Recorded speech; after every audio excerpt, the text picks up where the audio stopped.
या राहुल, ठीक है, हम अगर कुछ क्वेश्चन पूछना होगा तो पूछिएगा।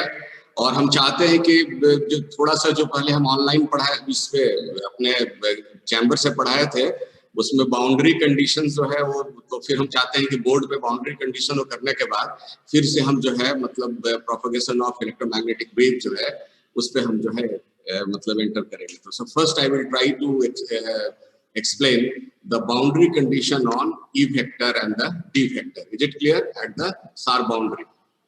इसको हम लोग डिस्कस कर चुके हैं। बाकी ये जो है हम लोग इसको जब डिस्कस, अच्छा एक चीज हमको बताइएगा कि मैग्नेटिज्म का जो है वो विमल जी पूरा पढ़ा दिए थे क्या? नो सर, पूरा नहीं।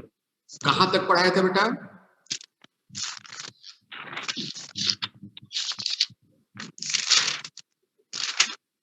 ये सब रिलेशन बिटवीन बी एच और एम को पढ़ाए थे, मतलब ये सब पढ़ा दिए थे कि व्हाट इज मैग्नेटाइजेशन, सब पढ़ा दिए थे। What is magnetic index? Yes sir, हो गया था, रिलेशन आ गया था बी एच और एम के बीच में। उसके बाद उसमें और हिस्टेरेसिस पढ़ाए थे? नहीं सर, वो मतलब स्टार्ट किए थे, बोले थे नेक्स्ट क्लास में पढ़ाएंगे करके, उसका फिगर बस के एम रिलेटिव परमिएबिलिटी तक बताए थे। क्या क्या क्या क्या सर के एम तक लिखाए थे, रिलेटिव परमिएबिलिटी तक, काईएम तक। और ये B equal to mu naught H plus M ये सब डिराइव कर दिए थे। Mu naught H plus M, हाँ। अच्छा, तो यहाँ तक उसके बाद ठीक है। उसके बाद आगे हम लोग उसको जो है फिर हम उसको कंटिन्यू करेंगे जब हमारा इलेक्ट्रोमैग्नेटिज्म खत्म हो जाएगा। इसका मतलब है कि वो उस चैप्टर में क्या क्या बचा होगा, सिलेबस होगा जो है बताओगे तो उस मॉड्यूल में। एक मिनट सर,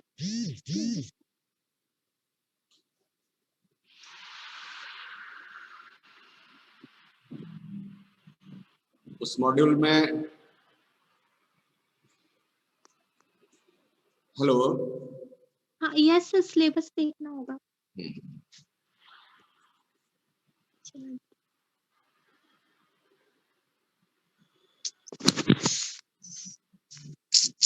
बोलिए।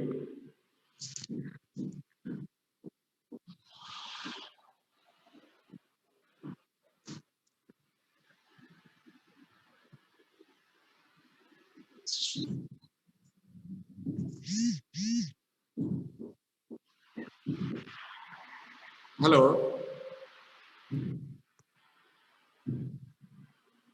अच्छा चलो,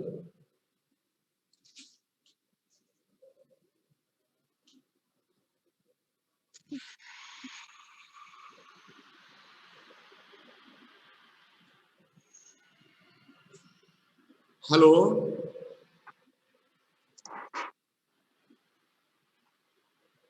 हाँ यस सर। सर उसके पास बस वही है, मैग्नेटिक ये सब तो पढ़ा दिए, diamagnetic, paramagnetic and ferromagnetic materials sir start किए थे। और उसके बाद हिस्टेरेसिस लूप, वो सब hysteresis loss and its application, वो बाकी है। Hysteresis loss and its application. और उसके आगे भी सिलेबस में कुछ है? सर मॉड्यूल 5 में तो उतना ही है, Biot Savart law and applications, वो तो सब कराए थे। फिर वही relation between 3 magnetic vector B H and M, वो भी सर बता दिए हैं। और बाउंड्री कंडीशन सर बता रहे थे लेकिन वो पूरा हुआ नहीं था, वो रोलैंड रिंग था ना, वहां तक वो बताए थे सर। क्या कहाँ तक? सर वो जो रोलैंड रिंग था ना, तो रोलैंड रिंग से तो रोलैंड रिंग से तो वो डेरिवेशन, रिलेशन, हाँ रिलेशन वो हो गया सर। मतलब बस वही डायमैग्नेटिक, पैरामैग्नेटिक और फेरोमैग्नेटिक मटेरियल सर स्टार्ट किए थे, बोले थे कि नेक्स्ट टाइम में बताएंगे। और hysteresis loop, hysteresis loss and its application.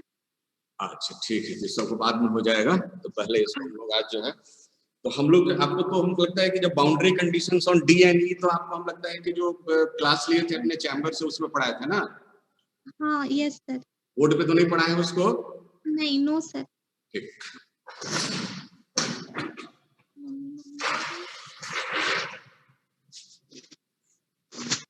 So today we'll start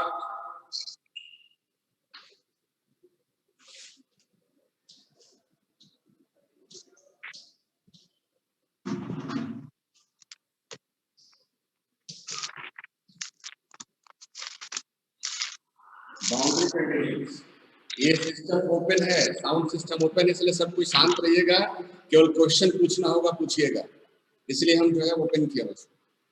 So now the boundary conditions. Okay.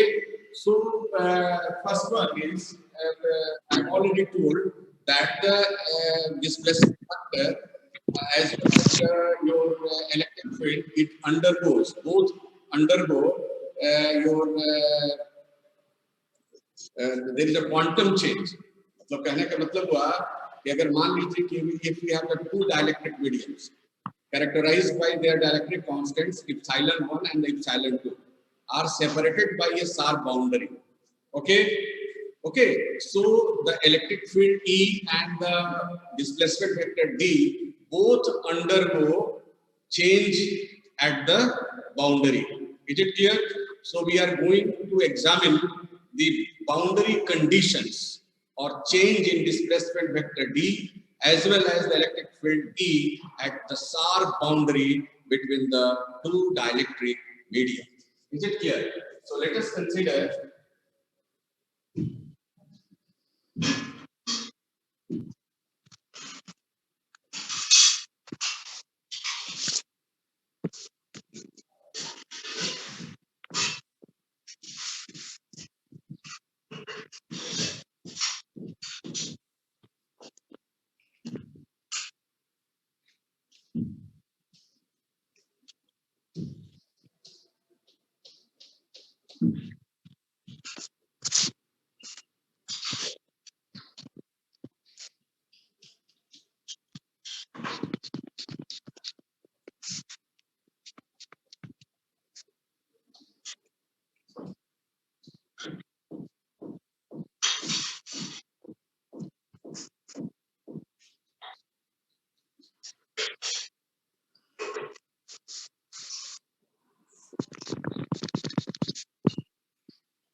a peel box or a disc that is enclosing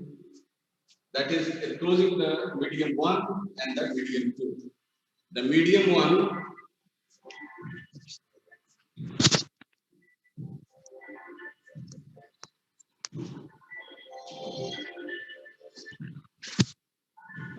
hello, very good morning.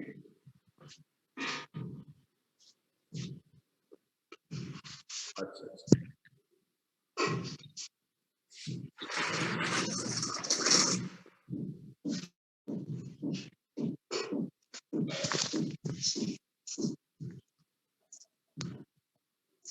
अरे भाई चलिए mute on, सबको mute कर देना मुझे clear. केवल जो है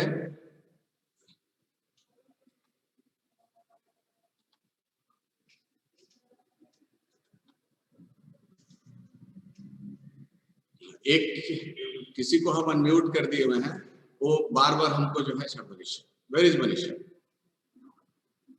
या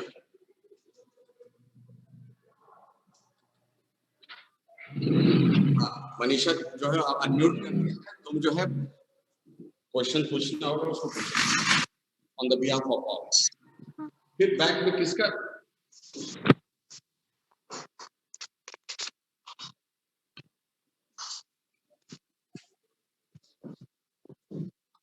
सबको म्यूट, चलिए। अरे बैकग्राउंड में किसका आ रहा आवाज? सर मेरा ही आ रहा होगा, मेरे घर साइड सर टूट रहा है घर, हमको म्यूट कर दीजिए सर। तुम अपने सर, अच्छा अच्छा, तुम्हारा क्या नाम है? सर मनीषा। मनीषा, कहाँ स्क्रीन पे हो? सर मेरा कैमरा खराब है। कहाँ मनीषा है? सर हम खुद म्यूट कर ले रहे हैं। हाँ तो म्यूट करो, अपने आप को म्यूट करो।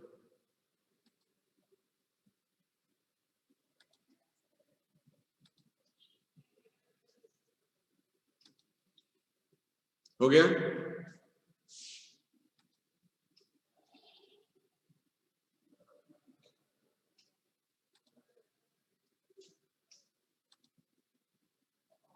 Okay. So, okay. So let us consider a small peel box or a disc. Is it clear? That is enclosing some portion of medium 1 and some portion of medium 2, rest portion of the medium 2. Is it clear? And this whole peel box of the disc, it is bounded by the curved surface. This one is the curved surface having the area S, and the two flat surfaces having the area delta S1 and the delta S2. Is it clear? And here the height of the cylinder is delta H. Delta H is the height of the cylinder. Is it clear? So now what is the Gauss's law? What is the Gauss's law? The Gauss's law is that is the D dot ds is equal to your QB. Is it clear? And now let us consider it is a two dielectric medium, and it is a dielectric medium, and henceforth the free charge, the net free charge within the volume is equal to 0. Is it clear? अगर मान लीजिए कि 0 नहीं, we can write here this one is equal to your rho b into d. Is it clear? अब मैंने कहा कि d, let us say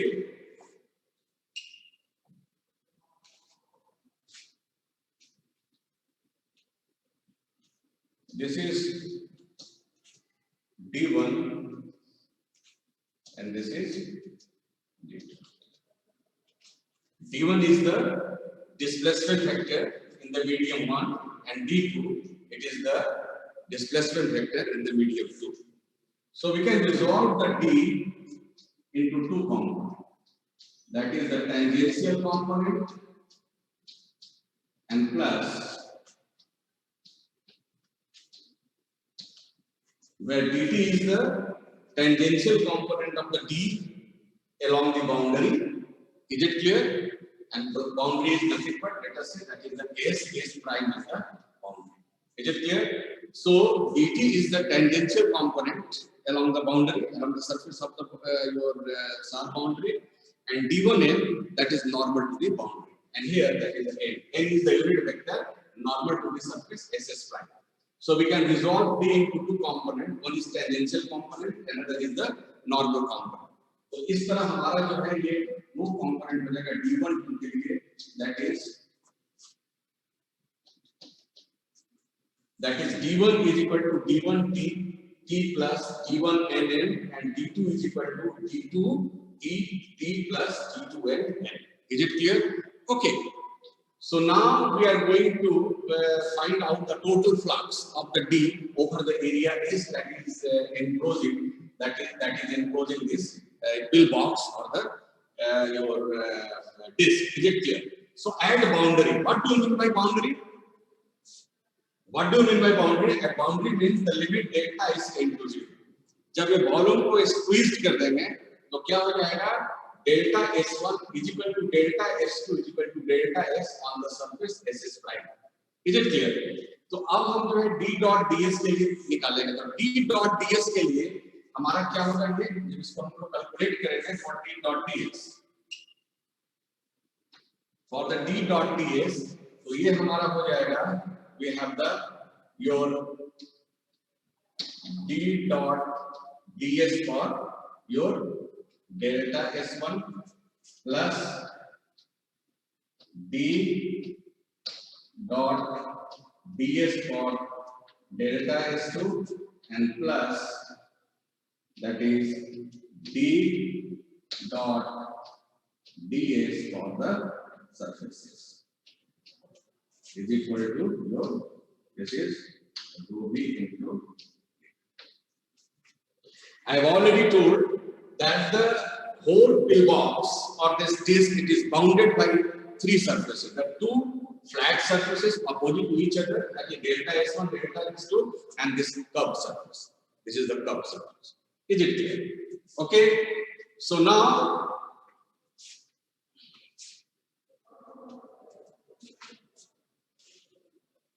अब देखिएगा कि जब हम बात करते हैं लिमिट,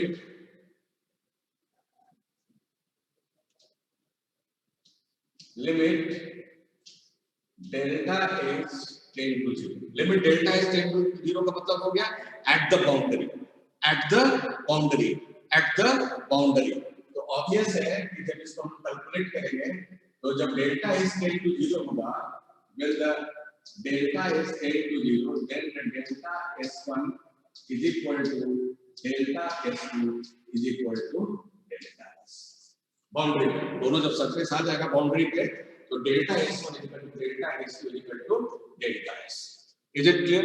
अब हमारा जो था d dot ds, तो d dot ds में ये क्या क्या बचेगा हमारा, ये हमारा जो d dot ds मैंने कहा था कि ये that is the d dot ds, that is for delta s1, and this one is equal to your d dot ds for delta s2, और ये हमारा था that is d dot ds, d dot ds upon your s is equal to delta rho v into। तो अब जो है अगर हम बाउंड्री कंडीशंस को अप्लाई करते हैं, if you apply this boundary condition, if you apply this boundary condition, तो अगर हम लेते हैं इसको यहाँ पे for this one, is it clear? तो ये हमारा हो जाएगा this is equal to d dot ds, d dot ds। तो ये हमारा ds1 है और ये है ds2 है, और जब इसकी हम बात करते हैं इसको थोड़ा सा आगे बढ़िए इस कैलकुलेशन में, तो ये हमारा कंट्रीब्यूशन जो है यहाँ पर दैट इज डेल्टा s1, और ये जो हमारा होगा d, what is the d, अब d1 के लिए होगा what is the delta s1 में d क्या है, दो कंपोनेंट होगा, एक होगा आपका that is d1t and plus this is d1n। Is it clear? और ये हो जाएगा दैट इज द t, और ये हो जाएगा दैट इज द ये tangential component, t unit vector है टेंजेंशियल डायरेक्शन में, और ये हमारा जो है d1n हो गया, इसका मैग्नीट्यूड हो गया नॉर्मल डायरेक्शन में, और ये हो गया unit vector and dot ds। तो ds हमारा जो है मैग्नीट्यूड हो गया, और एरिया वेक्टर किधर है, एरिया वेक्टर किधर है, नॉर्मल पर। एरिया वेक्टर हम किधर लेंगे, जैसे मान लीजिए कि आपका जो पहला वाला जो ds1 है, जो आपका ds1 है, वो एरिया वेक्टर किधर है, ये डॉट ds, याद रखिएगा d1t plus d1n and dot ds, और डॉट ds जब इस दीजिएगा तो ये जो है ये जो वेक्टर है दिस इज माइनस, इसको लीजिए this is equal to ds into n1, it is n1। Okay, अब जो है n1 इज इक्वल टू क्या है, this n1 is equal to your this is minus, this is minus, this is minus. याद यहां देखिएगा इस पिक्चर में, इन दिस पिक्चर तो डेल्टा s1 जो हमारा है, डेल्टा s1 जो वेक्टर है, दिस इज डेल्टा s1, और ये हमारा यूनिट वेक्टर है। Is it clear? और हमको किधर पे देखिए d वेक्टर किधर में है, इस डायरेक्शन में, d इधर पे है। Is it clear? इधर इधर इधर इधर की तरफ।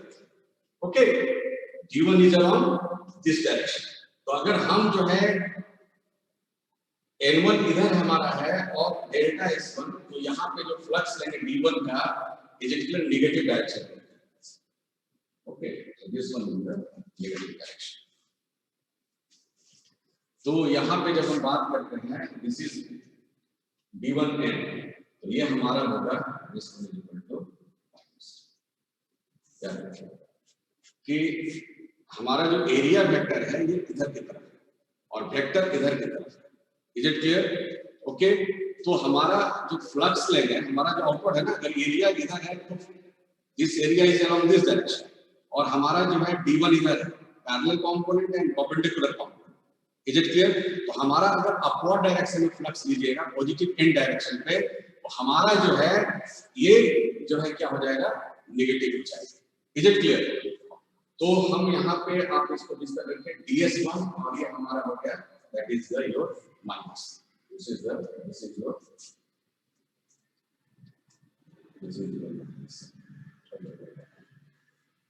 Okay, and plus and this is equal to your same condition pair, that is D2 D, and here that is the D, and here that is the D2 N, and here that is your this, and here this is minus DS2, and here N plus, क्योंकि DS2 किधर है, DS2 already जो है direction. Is it clear? तो हमारा जो है and और ये जो है जब हम यहाँ पे लिमिट आप याद कीजिएगा, और ये वेक्टर जो है डायरेक्ट इस वाइज से, and this one is equal to your D dot DS, और ये हो जाएगा S, and this is equal to your rho v into। अब देखिएगा यहाँ पे T डॉट N क्या हो जाएगा, 0 हो जाएगा। T is a tangential component और N is a normal component, therefore T dot N is always equal to 0. T dot N is equal to, ये किसके साथ है, T dot N is equal to 0। तो जब तो ये वाला जो हमारा टेंजेंशियल डॉटेंस ये समाप्त हो जाएगा, और जब हम बात करते हैं यहाँ पे limit delta H tend to 0, then we have the D dot DS is equal to, और मैंने कहा कि DH पर delta S1 is equal to delta S2, therefore we have the D1 N, and here that is your DS1, or we can say here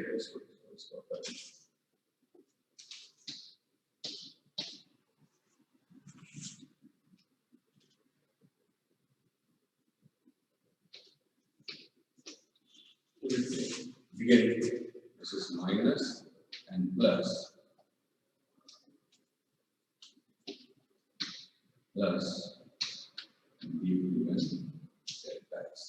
और ये जो quantity था आपका ये वाला for the curve surface S के लिए ये हो जाएगा दैट इज 0, क्योंकि एरिया को 0 कर दीजिएगा, वॉल्यूम को 0 कीजिएगा, ऐसे स्क्वीज कर दीजिएगा, तो जो आपका कर्व सरफेस था उसका एरिया 0 हो जाएगा, इसलिए flux through this curve surface जो है 0 हो जाएगा। henceforth we have your D2n minus D1n, and here that is the delta S equal to rho v into dv, और ये जो rho v dv जो limit delta x tend to 0, limit delta x tend to 0, ये हो जाएगा this one is nothing but your that is the rho s into surface volume charge में जब इसको स्क्वीज कीजिएगा तो that is equal to rho s ds। Is it clear? Therefore D2n minus D1n is equal to this. Okay. For a charge-free boundary, rho s is equal to, that is the charge-free boundary. For a charge-free boundary, rho s is equal to 0. Therefore, we have the D2n is equal to D2n minus D1n is equal to 0, and hence we have the D2n is equal to D2n is equal to 0. देखिए, और इसको आप चाहिएगा तो feature line में summarise कर सकते हैं कि मान लीजिए कि ये हमारा जो है टूल बॉक्स वाला, अगर ये पूरा एक स्टेप को एक्सप्लेन किया, अगर आप एक्सप्लेन नहीं करना चाहते हैं तो ये जो है हमारा this one is the unit vector, okay, and this one is delta S2, this is equal to delta S1, and here this is equal to D1, and here this is equal to, okay, तो इसका जो है D1 का दो component होगा, एक tangential component होगा, एक नॉर्मल कॉम्पोनेंट होगा, D2 का एक टेंजेंशियल कॉम्पोनेंट होगा और एक नॉर्मल कॉम्पोनेंट होगा। तो ऑब्वियस है कि जो टेंजेंशियल कंपोनेंट होता है उसके चलते फ्लक्स नहीं होता है, तो फ्लक्स किसके चलते होगा, आपका जो है दो वेक्टर के चलते होगा, एक नॉर्मल कंपोनेंट के चलते होगा। Is it clear? तो डेल्टा S2 का एरिया इस डायरेक्शन पे होगा, वेक्टर इस डायरेक्शन पर है, इसके flux to this area ds ये जो होगा that is for your d dot df for delta S2 is equal to ये हो जाएगा this one is equal to हो जाएगा this one equal to minus d2n into delta S because delta S2 is equal to delta S1 equal to delta S. Okay, उसी तरह आप लिख सकते हैं जो d dot ds for your that is for your this is for D1. Okay. D1. Is it clear for S1 and for your delta S2 and this is equal to your D2n to delta S. क्योंकि यहाँ पे जो normal component D2 tangential ऐसे होगा, D1 normal ऐसे होगा, तो tangential जो है डेल्टा S1 के पैरेलल होगा, इसलिए कोई फ्लक्स नहीं होगा, इसलिए D2n जो है थ्रू डेल्टा S1 ये फ्लक्स होगा। Is it clear? और जब हम बाउंड्री की बात करते हैं बस तीसरा लाइन लिखिएगा, लिमिट अगर ये हाइट डेल्टा h है, लिमिट डेल्टा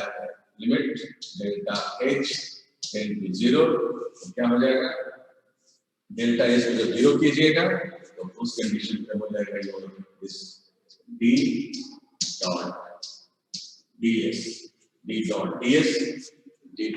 ये और S1 S2 d dot ds is equal to हो जाएगा this one is equal to your that is what so for define कर दीजिएगा d dot ds for delta S1 plus your d dot ds और ये हो जाएगा delta S2।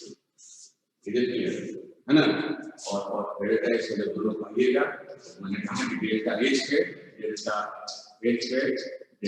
S2 is equal to delta H delta H tend to 0, ये delta S1 is equal to delta S, ये जो common bond होगा this is equal to delta S. Is it clear? And henceforth it will be written as and this is equal to your root B into okay, it is clear from here that is d2n that is ds minus d1n ds equal to root B और ये किसमें convert होता है, this is equal to your rho s into ds, this is equal to rho s into your ds. ये delta S for d2n आप इसको भी इतना स्टेप है इसको लिख सकते हैं, both are the same. Is it? तो बात होती है कि हमारा भी आ गया this is equal to d2n minus d1n is equal to your rho s. Okay, therefore the d2n is equal to rho s plus d1. अगर ये हमारा 0 हो जाए, चार्ज फ्री बाउंड्री हो जाए, तो therefore d2n is equal to d1n. Therefore, the normal component of the D is continuous across the boundary. And we know that D2n is equal to epsilon 2, and here that is your D2n is equal to epsilon 1, and that is 1. And therefore, E2 n upon E1n, E2n upon E1n is equal to epsilon 1 upon epsilon. Therefore, E2n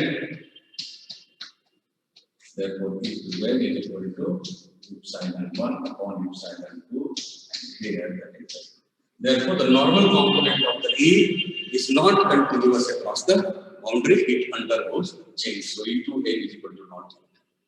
But the D2n is equal to D1n, that is the tangential component of the D, a normal component of the D is continuous across the boundary, and the tangential component of E is not continuous across the boundary. अब आइए, अब हमारा जो है, let us say we have the A, B, C, and the D. And here that is the S prime, that is our boundary. This is epsilon 1, and this is epsilon 2. Okay, so a small rectangle, that is a small rectangle here, that is a small rectangle that is enclosing the your medium 1 and the medium 2. Medium 1 is characterized by its constant epsilon 1, and the medium 2 is characterized by the directed constant epsilon 2, and both the medium are both medium is separated by a sharp boundary, that is S prime.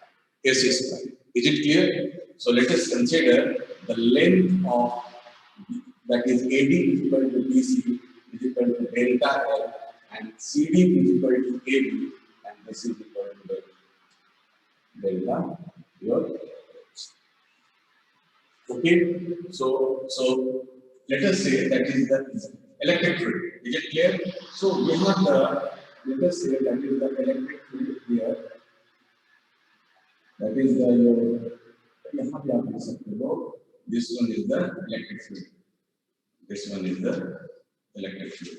So here that is the your E1, and here that is the E2. Okay, so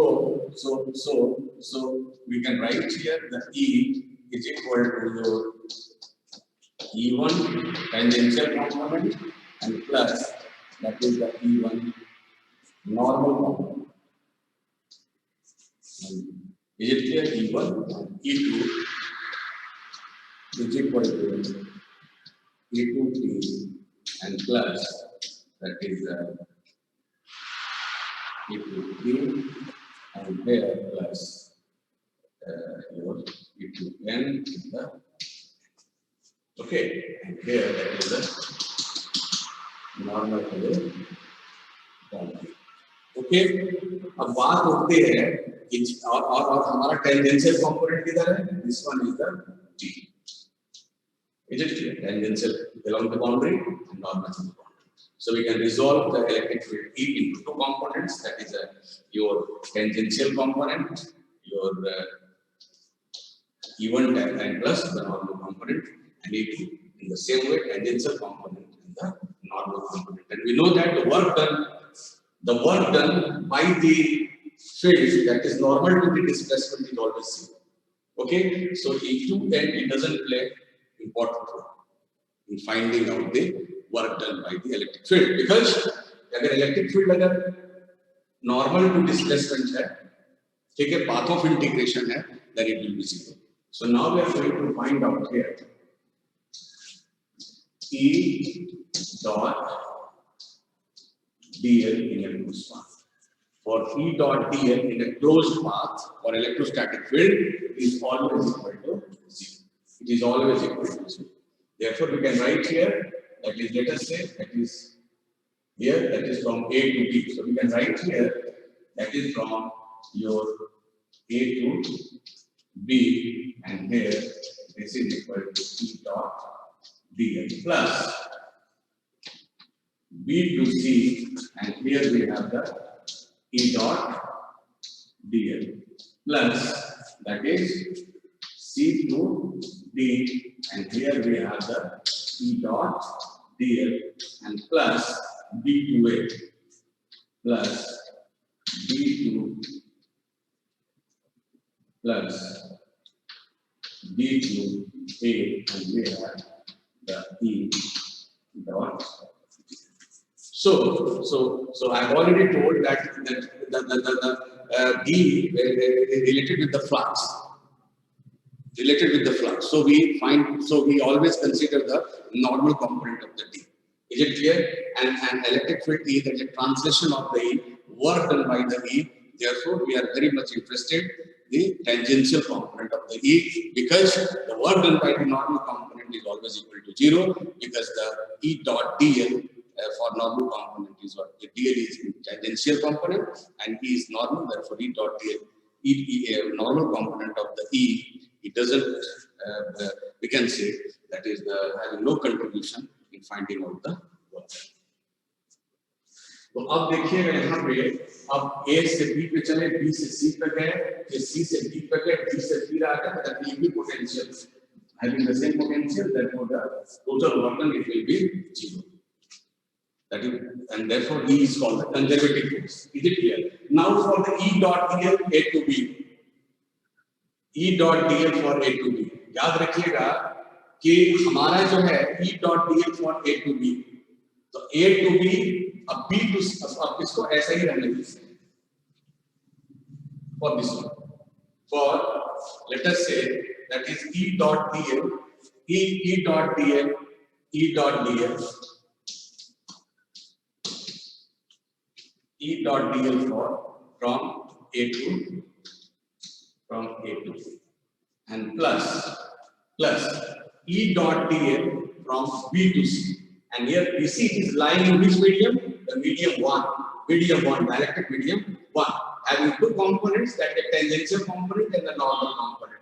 So along BC, the work done by the normal component is equal to 0. Therefore, we have only the your E1, and here that is a D, and the displacement is D. Okay, plus C to D. So again, right here, that is equal to your from A to B, your B to C, and from the C to D, and we have the E dot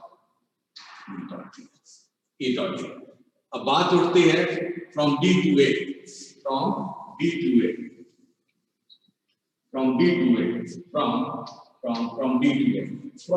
A, the path of integration is anti-clockwise. But here the direction of the electric field is opposite to the path of integration, so the work done is negative here. Okay, so E2 has two components.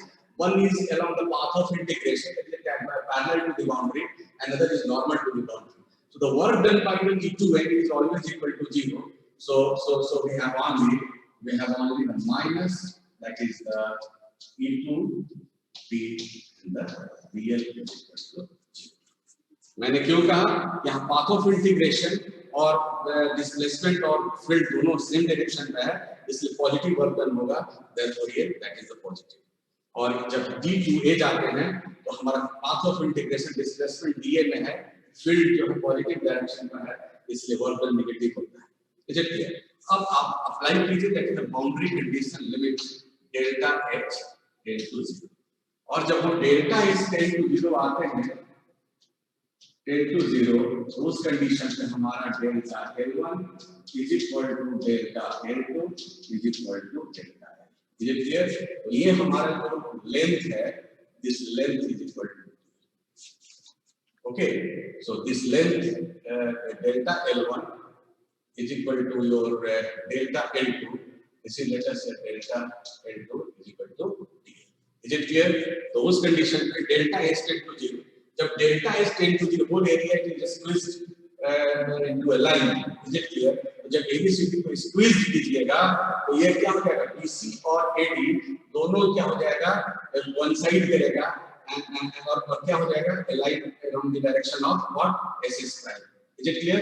So BC is equal to AD is equal to delta L when the AB or CD tends to 0. Is it clear? Boundary पर हम कब आएंगे? Boundary पे तभी आएंगे जब हमारा CD और AB 0 हो जाए. CD और AB 0 हो जाएगा तो हमको एरिया की जगह क्या मिलेगा? एक लाइन मिलेगा. तो अब ये देखिएगा ये जो पोर्शन था this one E dot dl for A to B. तो देखिए इलेक्ट्रिक फील्ड 0 नहीं हो रहा. Here the electric field is not 0, but the displacement is 0. Henceforth ये हमारा क्या हो जाएगा? ये 0 हो जाएगा. ये भी ये रह जाएगा. That is E1 T और ये जो हमारा जो है this is equal to delta L plus C से D वाला जो टर्म होगा ये भी क्या हो जाएगा? 0 हो जाएगा क्योंकि इलेक्ट्रिक फील्ड तो है अभी डिस्प्लेसमेंट 0 हो गया इससे वर्टिकल 0 होगा. And here minus we have the E2 T and delta L is equal to 0. Okay, therefore we can write here that is E2 T minus E1 T. Okay, and here the delta L is equal to 0. The delta L is not equal to 0. Here the delta L is not equal to 0. Henceforth, we have the E2T minus E1T is equal to 0, and henceforth the E2T is equal to your E2T is equal to, and we know that D is equal to epsilon E. Therefore, E is equal to D upon epsilon. Henceforth, we can write here that D2 T upon epsilon 2 is equal to D1 T upon epsilon 1. Therefore, the D2 T is equal to epsilon 2 upon epsilon 1. So, sorry. Yeah. Therefore, the tangential component of the electric field intensity is continuous across the boundary, but the tangential component of the D is not continuous across the boundary. Is it clear? So we have derived the 4 boundary condition. That is, the normal component of the D is continuous across the boundary. The tangential component of E is continuous across the boundary. The normal component of E is not continuous across the boundary, and the tangential component of the D is also not continuous across the boundary. So now again, then after we are going to derive the refraction law, that is the refraction law, the bending of the D. Okay, that is a Snell's law of refraction of the electric field.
Let us consider that we have a two medium, that the epsilon 1 and the epsilon 2. We have two dielectrics. One is characterized by its dielectric constant epsilon 1, and other is characterized by epsilon 2. It is here, both are isotropic medium. Both are isotropic and homogeneous. Is it clear? What do you mean by isotropic?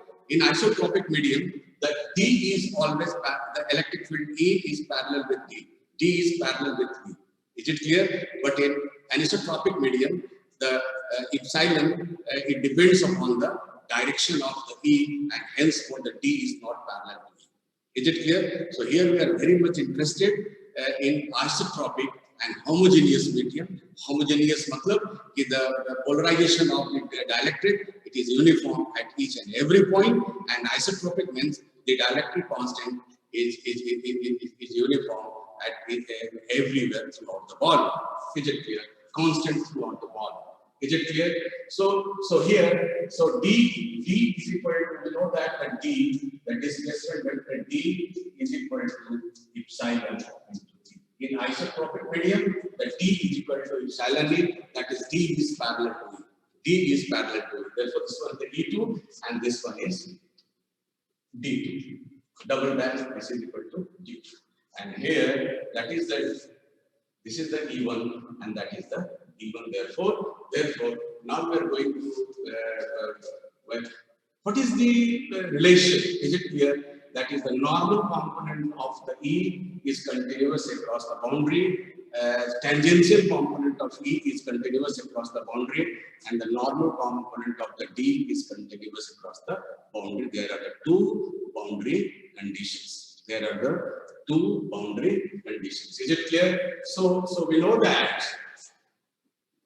at the SAR boundary, and this one, let us say, that is the X prime, that is the SAR boundary. And we know that the tangential component, that is the tangential component, okay, that is the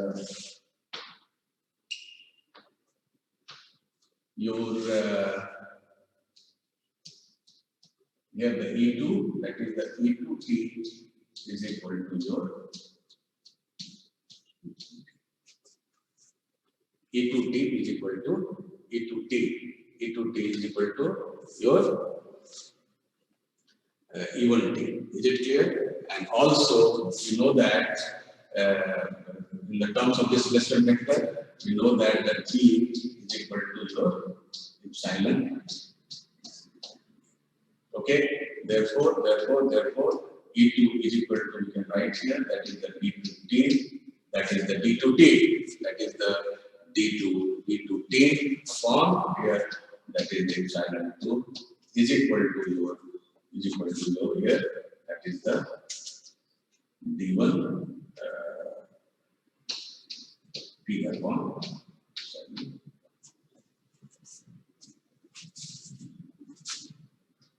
okay, तो इस तरह हमारा जो है, आप इसको इस तरह निकाल सकते हैं कि E2T, और दूसरा आपका एक और है कि we know that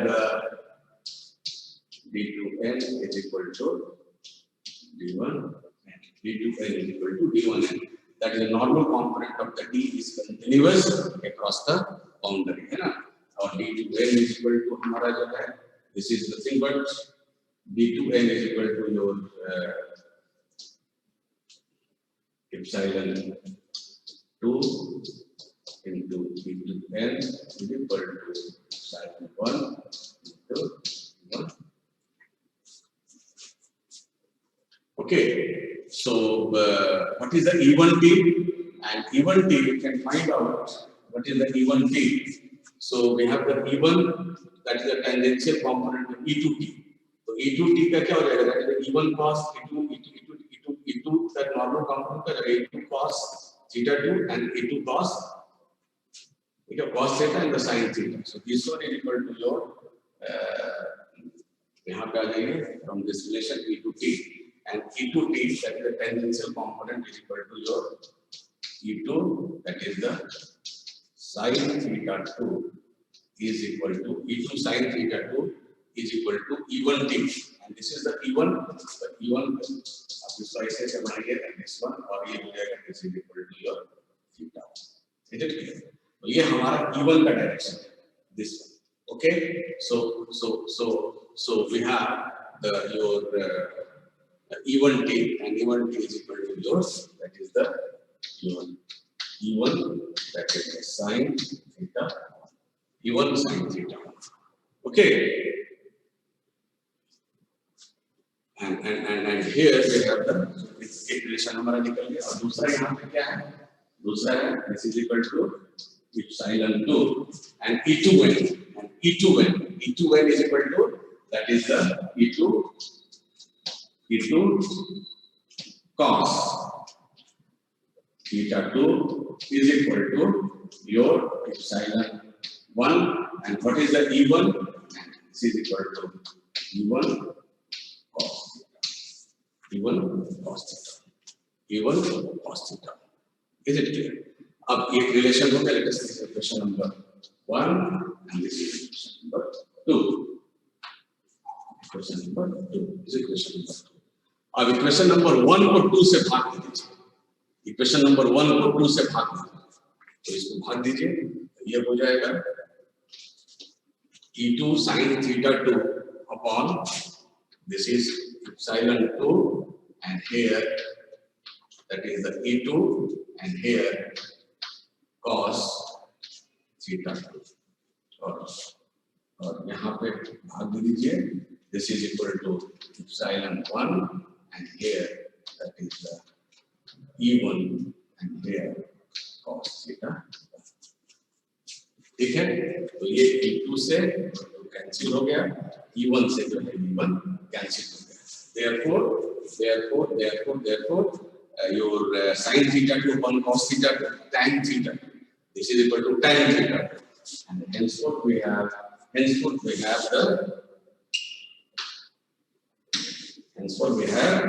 the tan theta 2 upon your tan theta 2 is equal to epsilon 2 upon epsilon 1. This is equal to epsilon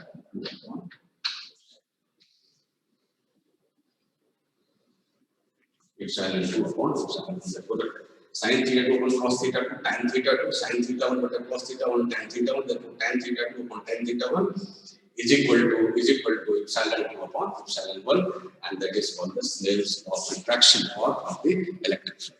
Is it clear? So just like the bending of the electromagnetic wave, at the SAR boundary, we have the bending of the flux lines as well as the electric field. Okay, at the SAR boundary, and this phenomena is called the refraction of the displacement vector as well as the electric field. Is it clear? And this refraction, it is only due to the change in the refractive index or the dielectric constant. We know that any electromagnetic wave or the light undergoes refraction at the SAR boundary between the two medium. जैसे ही medium change हो जाता है, वैसे ही refractive index change होता है और velocity change हो जाता है, and due to change in velocity क्या होता है, जो आपका जो लाइट है वो बेंड कर जाता है. उसी तरह यहाँ पे क्या होता है कि here we have the electric field or electric lines of force, that is electric flux line, line of flow or stream line at the SAR boundary. Due to the change in the dielectric constant, the either D or E undergoes refraction. ठीक है, and the relation is tan theta 1 upon tan theta 2 is equal to epsilon 1 upon epsilon 2. तो exam में अगर आपको दिया रहता है refractive index दिया रहेगा, we know the refractive index is nothing but the root under of the dielectric constant. Is it clear? तो आप उस कंडीशन पे जो है कितना रिफ्रैक्शन हो रहा है इलेक्ट्रिक फील्ड के डिस्प्लेसमेंट वेक्टर का, यू में फाइंड आउट. अब जो है अब हम लोग पढ़ रहे थे, then after we will discuss, we will again start the new chapter that is known as the propagation of electromagnetic.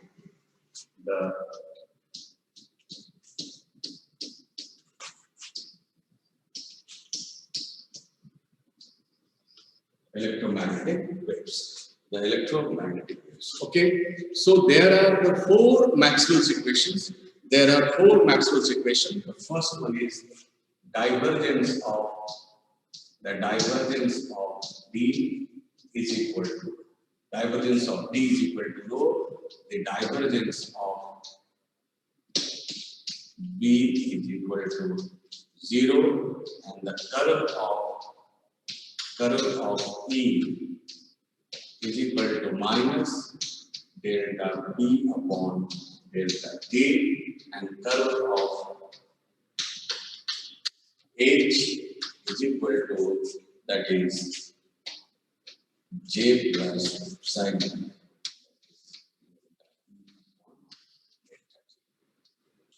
And we know that the B is equal to mu into H. Okay, so that is the non-conducting medium or a free space. We again rewrite this equation as in free space. Again, we rewrite this for non-conducting medium, for non-conducting medium.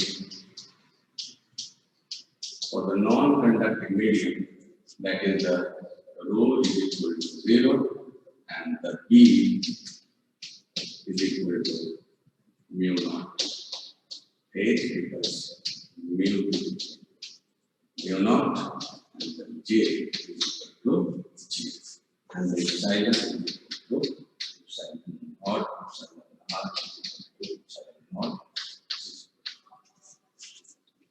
Okay, so again we rewrite the equation as, we can write Adipak, दो गद्दार से कौन है कि director साहब बोले उनसे बात करने के लिए, जरा डायरेक्टर साहब से बात कर लें तुरंत अभी। ठीक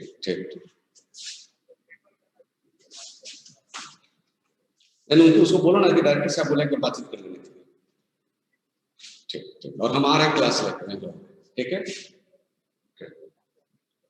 ठीक।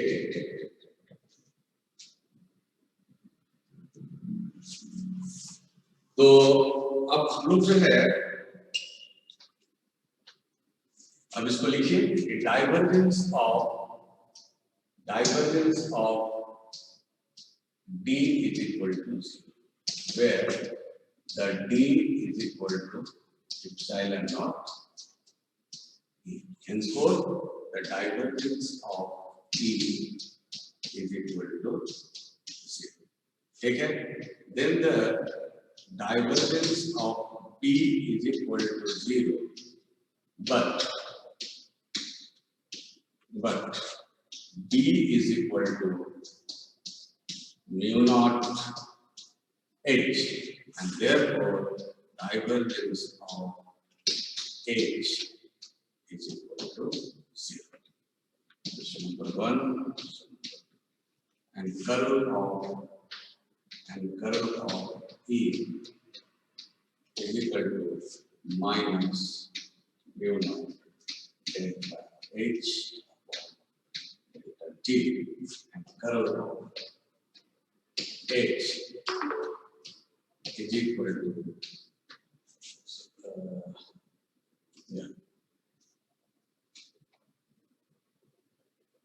curl of is equal to minus mu delta H upon delta T, and curl of H is equal to J plus Z, J 0 हो गया, therefore epsilon, and this one E.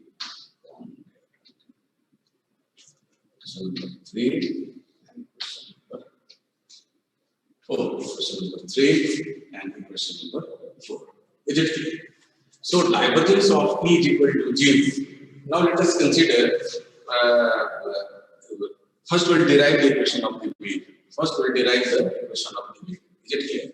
So now we have the curl of E is equal to minus mu delta H upon delta B. Okay? Then take the curl of the left hand side and the right hand side. Therefore, we have the curl of E. The curl of A cross B cross B is equal to minus mu delta upon delta T, and we have the curl of H. Okay, and this is A cross B cross C, therefore BAC, therefore this one is equal to del of BAC. Is it clear? That is divergence of E minus CAB, therefore this one is equal to del square. E is equal to minus mu delta upon delta T. What is the curl of H? And curl of H is equal to epsilon delta E upon delta T. This is epsilon delta E upon delta T. Why? Because curl of H is equal to epsilon delta E upon delta T from equation number 4. Is it clear? And we have already, according to this equation, divergence of E is equal to 0. Divergence of E is equal to 0. Henceforth, we have the minus del square E is equal to minus mu epsilon, and we have the del square E upon delta T square. और ये और minus cut गया, therefore we have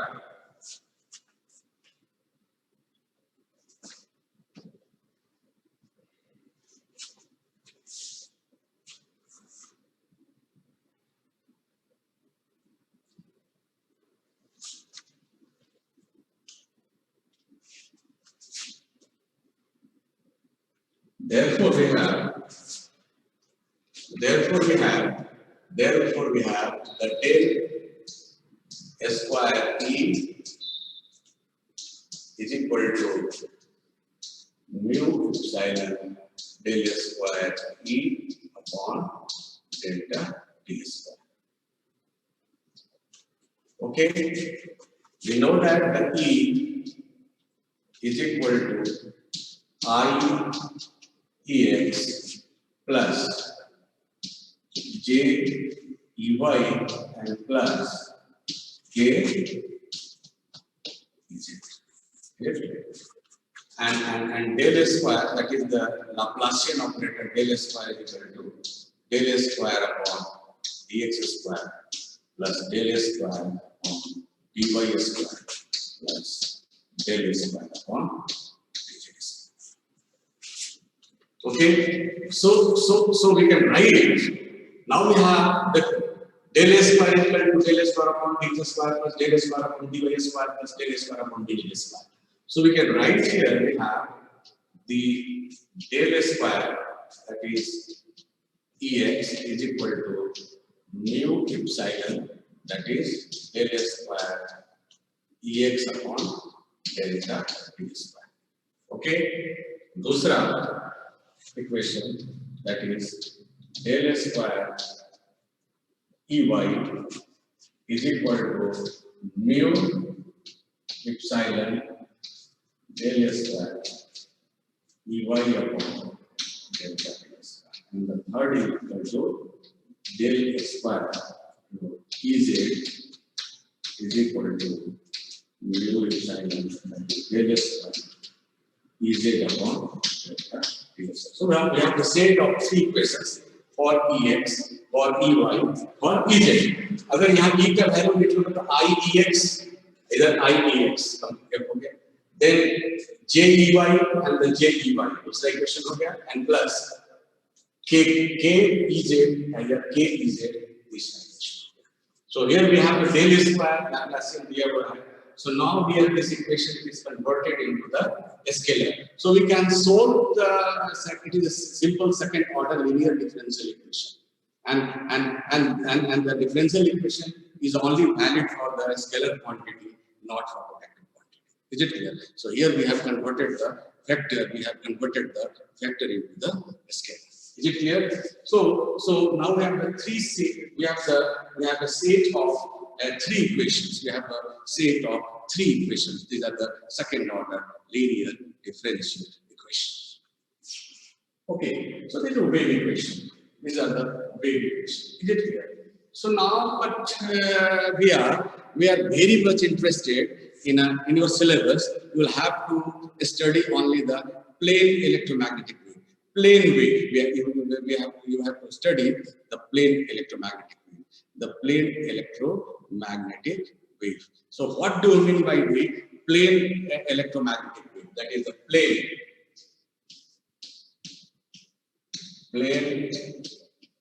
electromagnetic wave. That is the plane electromagnetic wave. So we know that first we would like to So what do we know the plane electromagnetic wave? In a plane electromagnetic wave, we can say a plane of constant phase. A plane of constant phase is always normal to the direction of the propagation. And what do you mean the plane of constant phase? That is for the wavefront. And according to Huygens, wavefront is the locus of the particle vibrating with the same phase. But instead of the we have the vibration, ordinary vibration, we have the electric field and the magnetic field. Is it clear? So we have the two vibrations associated with the electromagnetic wave. So E and the H, E vector and the H vector must be lying in a plane, and that is normal to the direction of the propagation. Is it clear? Okay, and that plane is called the wavefront. Is it clear? And wavefront is always normal to the direction of the field. Is it clear? So if the wave is propagating along the j direction, let's consider the wave is propagating along the j direction, then according to the definition of the plane electromagnetic wave, the E vector and the H vector lie in an XY plane, and E field and the H field both are uniform and constant in a particular plane. Is it clear? So E is not varying with respect to X or with respect to Y. H is also not varying with respect to X or with respect to Y. Therefore, the fields are uniform over across the wavefront or a plane that is normal to the direction of propagation. So if the wave is propagating along the J direction, then XY plane, then the XY plane is the plane of constant phase. That is the wavefront. And the E and the H both are lying in that plane. The plane is normal to the direction of propagation, but here we are not knowing what is the angle between the E and the H. You are knowing that the E and H both are normal, but here we are not knowing the E and H are normal to each other. We are knowing that the plane electromagnetic wave, it is a transverse wave in which the vibrations are normal to the direction of propagation. But what should be the angle between E and H? Here we are not knowing.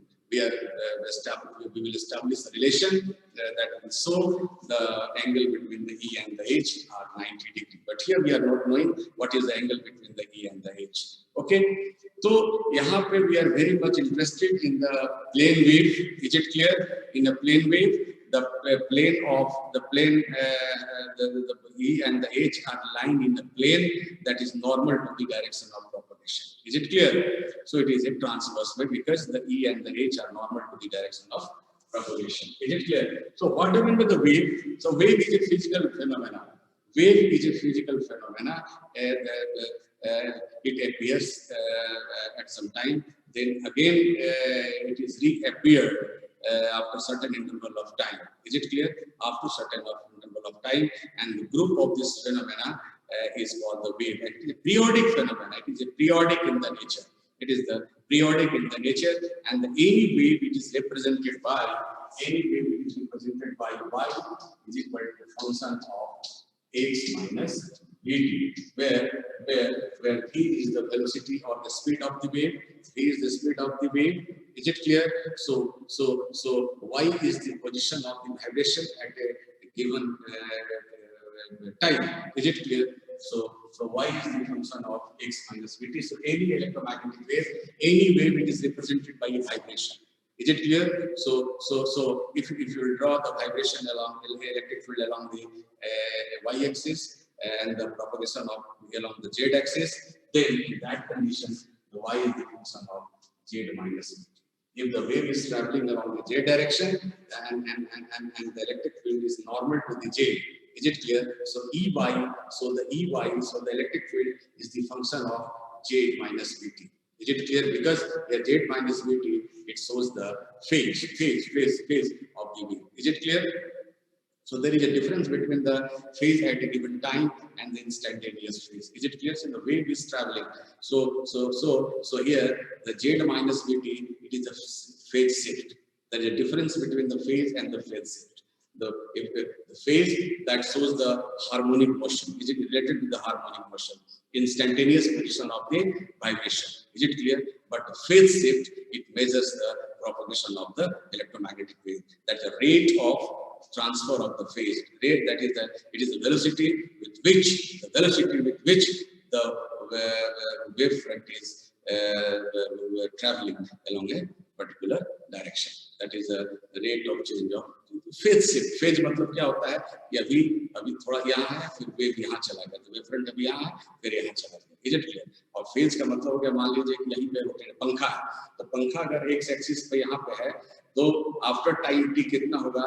तो आप जानते हो omega is equal to theta, निकालते हैं omega theta बटे t, therefore theta is equal to omega T.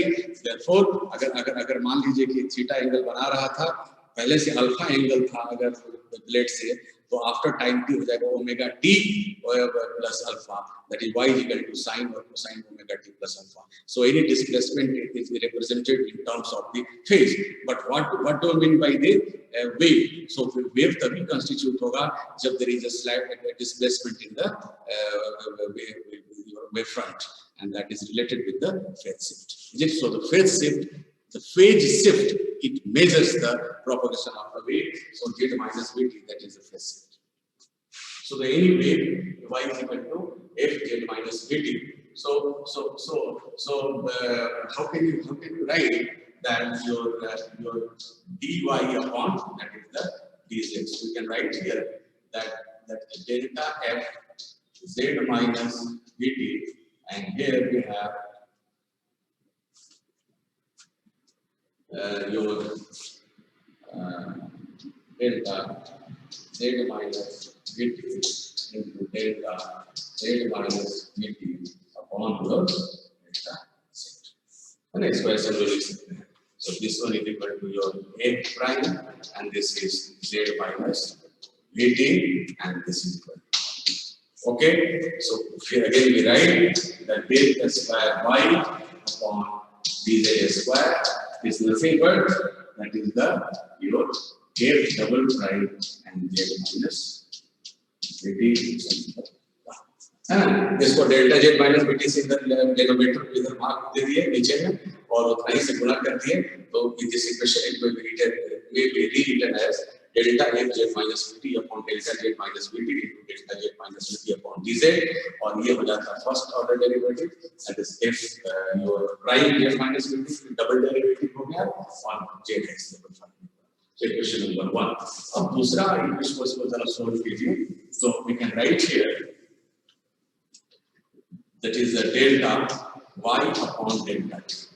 Delta y upon delta t, and this is equal to your delta f z minus vt upon delta z minus vt into delta z minus vt upon delta t.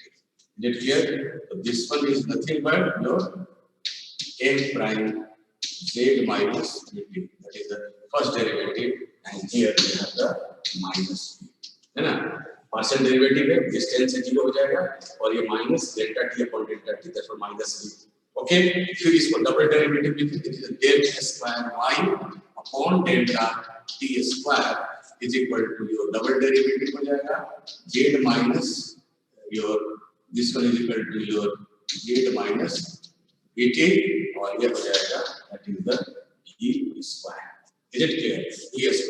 Therefore, we can write here this equation as 1 upon b square, 1 upon b square, 1 upon b square, 1 upon b square, del a square y upon delta t square is equal to a double prime z minus vt. So compare equations 1 and 2. We here del A square y upon dz square is equal to 1 upon d square del A square y upon delta d square. Del A square y upon delta d square. Is it clear? So it is the equation of a standard wave.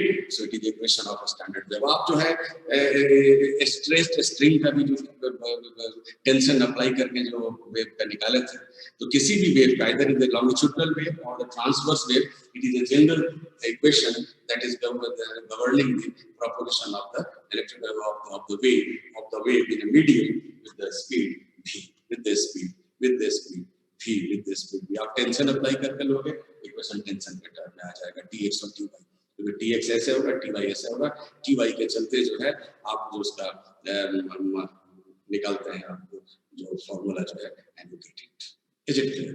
और चाहे वो pressure difference के term में हो, sound wave के लिए हो, या जो है ये आपका कोई ट्रांसवर्स जो स्ट्रिंग का जो है, that is the equation of the wave, it is the equation of the wave.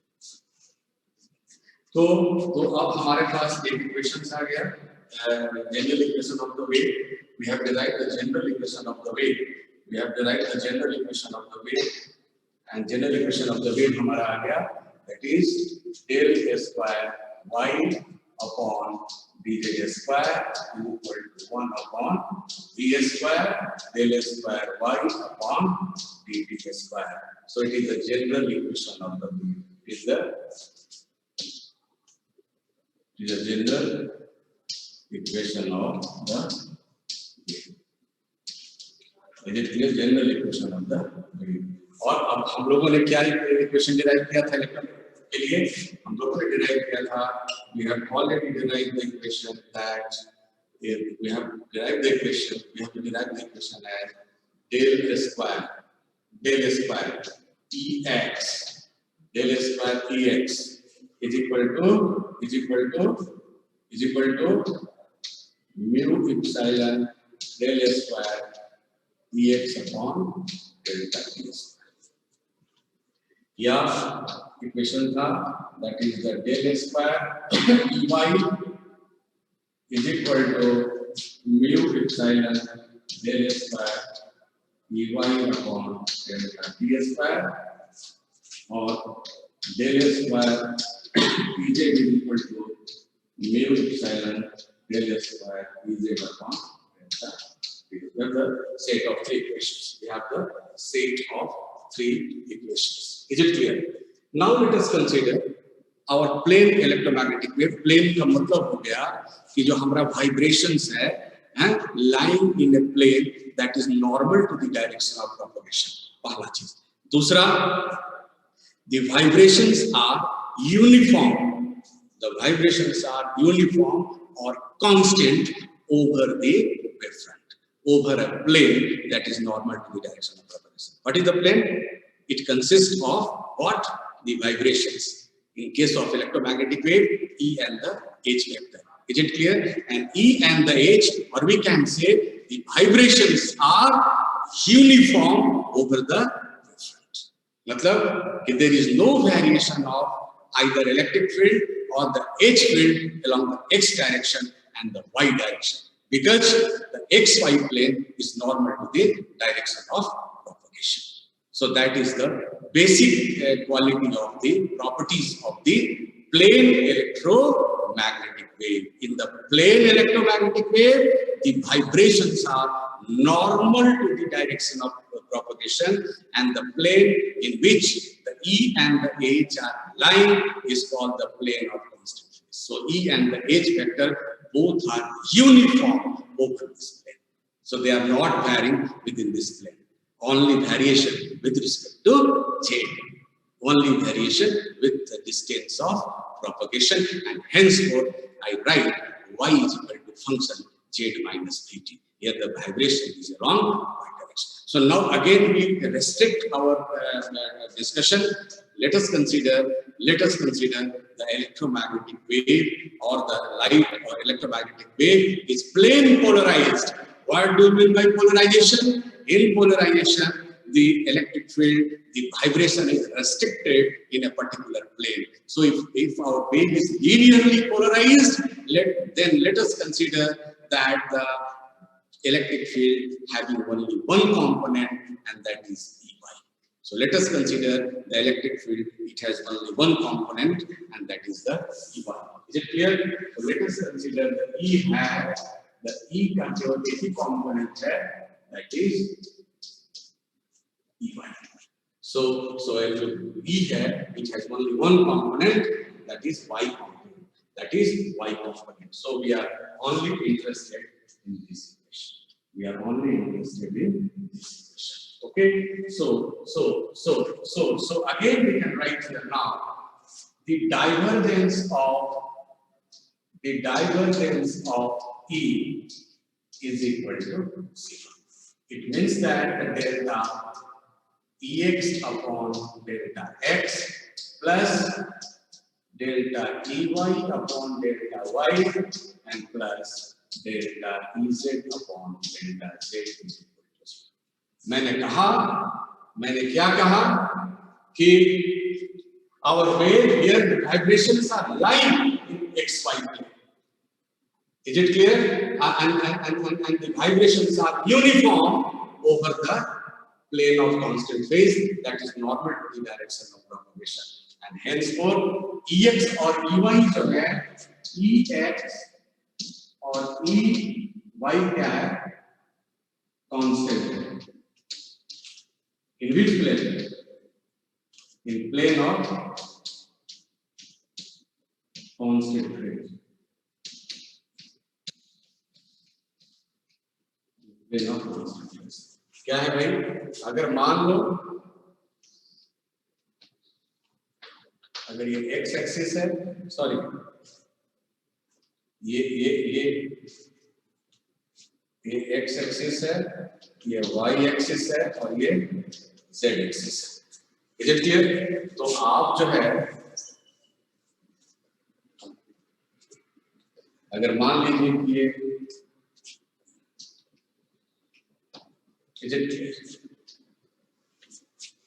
ये मान लीजिए कि z डायरेक्शन है और ये मान लीजिए कि आपका y direction. Is it clear? तो यहाँ जो इलेक्ट्रोमैग्नेटिक वेव है ये ऐसे प्रोपोगेट ऐसे.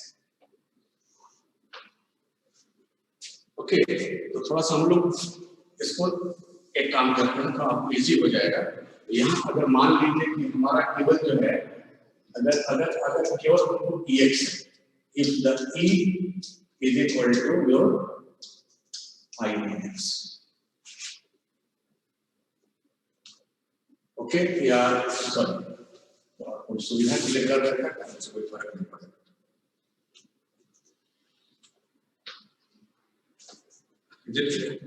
So this one is x-axis, this one is y-axis, or this one is equal to z-axis. Is it clear? This is the y-axis, x-axis, and z-axis. और हमारा जो है, मैंने कहा कि इलेक्ट्रिक फील्ड जो है, ये हमारा जो है ई फील्ड है और ये हमारा जो है इस फील्ड. और हमारा जो ई और एच जो है वो यूनिफॉर्म होगा XY.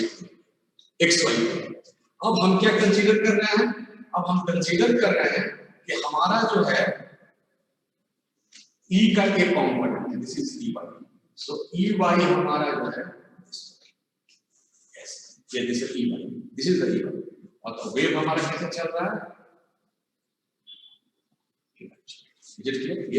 ये हमारा जो है,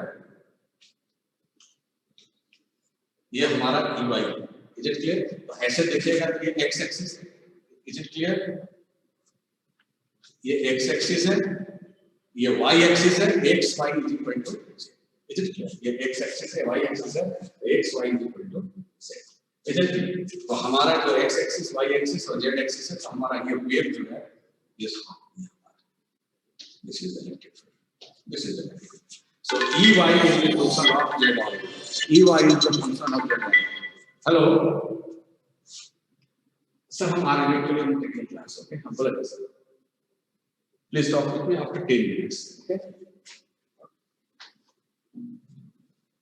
तो ये हमारा जो है, तो इसमें हम जो है, हमारा जो ई है, ई होगा वो एक्स कंपोनेंट नहीं है. तो ये वाला जो आपका क्या हो जाएगा, ये आपका जो है 0 हो जाएगा. और उसके बाद जो है EY अपॉन Y, और मैंने कहा कि इलेक्ट्रिक फील्ड XY प्लेन में कांस्टेंट यूनिफॉर्म, इसलिए EY जो है क्या होगा, Y पे डिपेंड नहीं करेगा। तो कहने का मतलब है हमारा जो इलेक्ट्रिक फील्ड है ये EX और EY जो है क्या है, कांस्टेंट है। किस पे, XY पे, XY पे। Is it clear? तो हमारा जो इक्वेशन हो जाएगा ये भी चीजों हो जाएगा।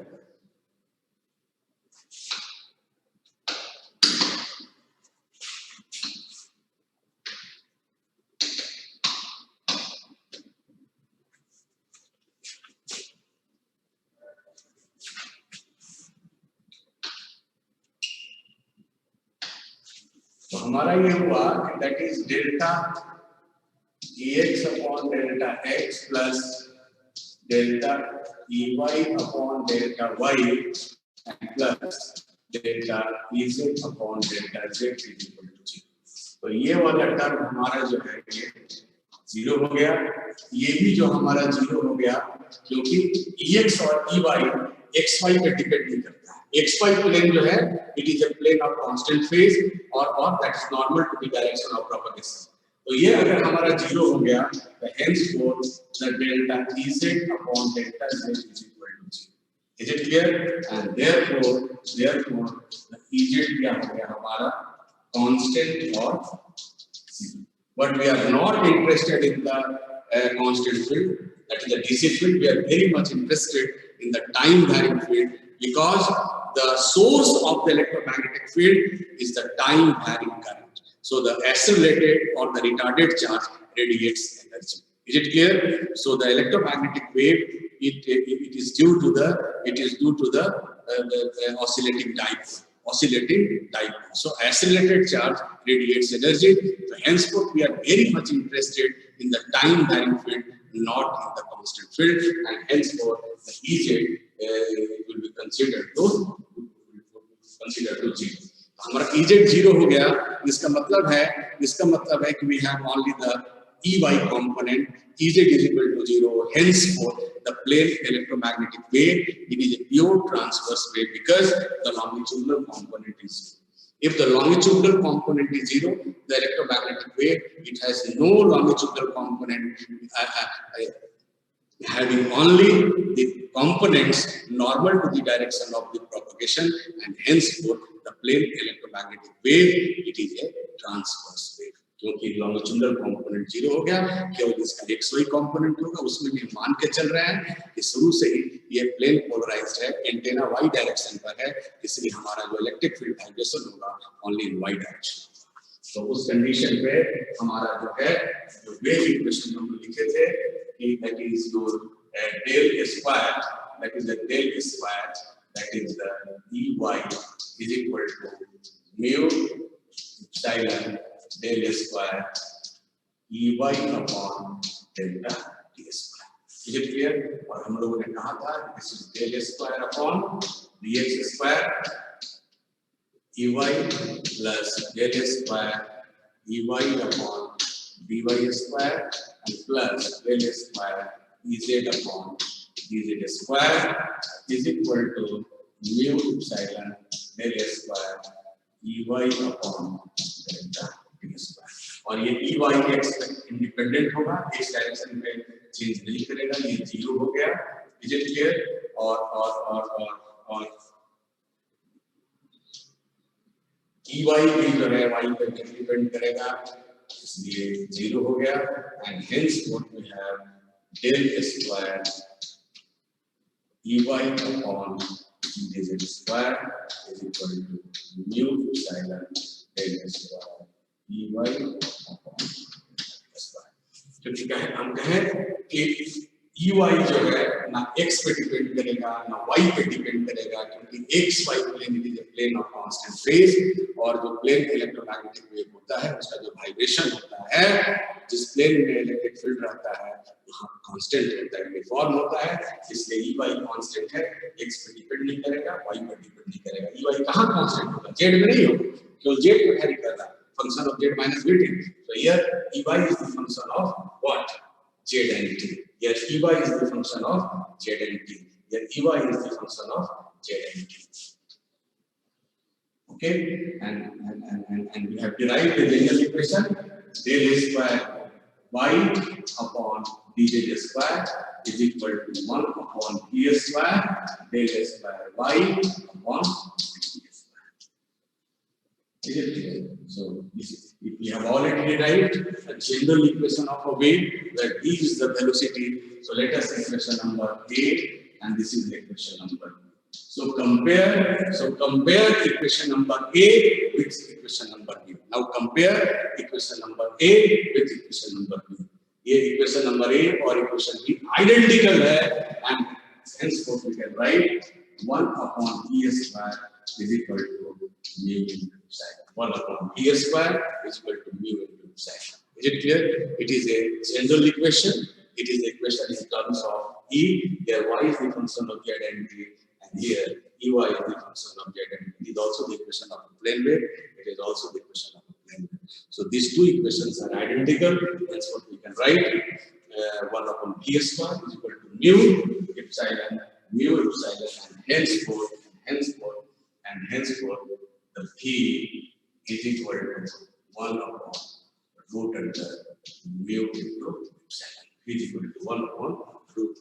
Therefore, the speed of the electromagnetic wave in non-conducting medium is equal to this one, and I can write here this is equal to 1 upon root under, that is the mu naught, mu1 and epsilon naught and epsilon naught. Is it clear? And this is equal to 1 upon, and here we have the root under mu naught and epsilon naught. And for a dielectric, mu is equal to 1. For dielectric, for non-conducting medium, the mu is equal to 1, and therefore root under epsilon r, because the mu is equal to, it is a dielectric, non-conducting medium, so it is not magnetized, and hence for the mu r is equal to 1. Is it clear? And we know that, and this is equal to E, and E is equal to 1 upon root under mu naught epsilon naught, and here this is equal to n. This is equal to root under epsilon r. Root under epsilon r. This is equal to 1 by root under epsilon r. 1 by epsilon r. Now, what is the 1 upon in a free space? In a free space or a vacuum. Here is the velocity of the speed of the wave in a non-conducting or a dielectric medium. Then what should be the speed of the wave in vacuum? The speed of the wave in vacuum. क्या होगा vacuum में? The V is equal to 1 upon root under mu naught into epsilon. 1 upon mu naught epsilon. Is it clear? और अच्छा, आप बताइए इसका unit क्या होगा? तो यूनिट जो कैलकुलेट करेंगे, एनीवन इसको यूनिट कैसे करेंगे? Is it clear? इसका यूनिट जो है कैसे कैलकुलेट करते हैं? तो आप जानते हो कि आप 1 बटे root under mu naught this is equal to 1 upon, what is the mu naught? The mu naught is equal to, this is nothing but Henry per meter, and epsilon naught is nothing but the farad per. Is it clear? इसका जो unit होगा क्या होगा? 1 upon mu naught Henry पर metre, epsilon naught farad पर metre. तो ये जो है आपका, ये हो गया this one is equal to metre upon henry farad. Is it clear? तो इसको थोड़ा सा देखते हैं यहाँ पे.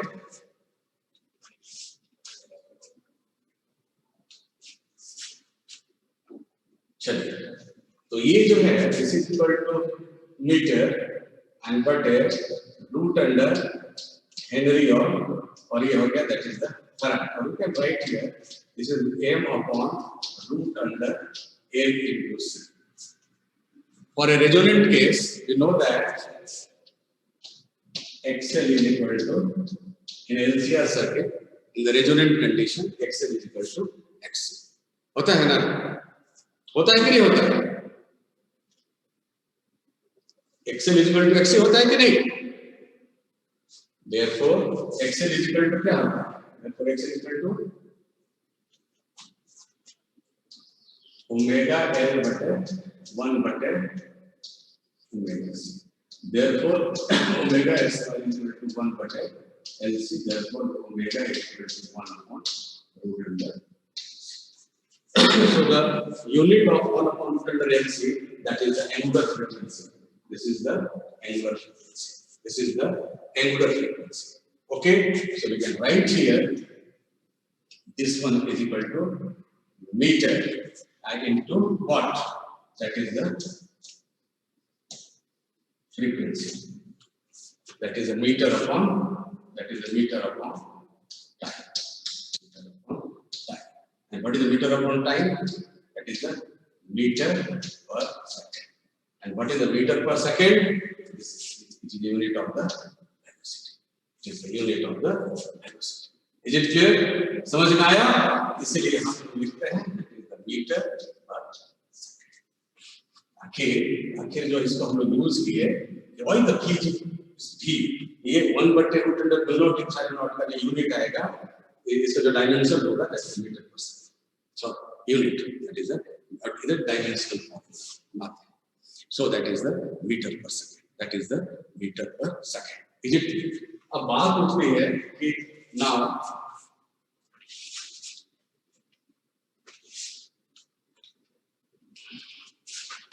that is V is equal to 1 upon root under mu naught epsilon naught, that is the meter per second.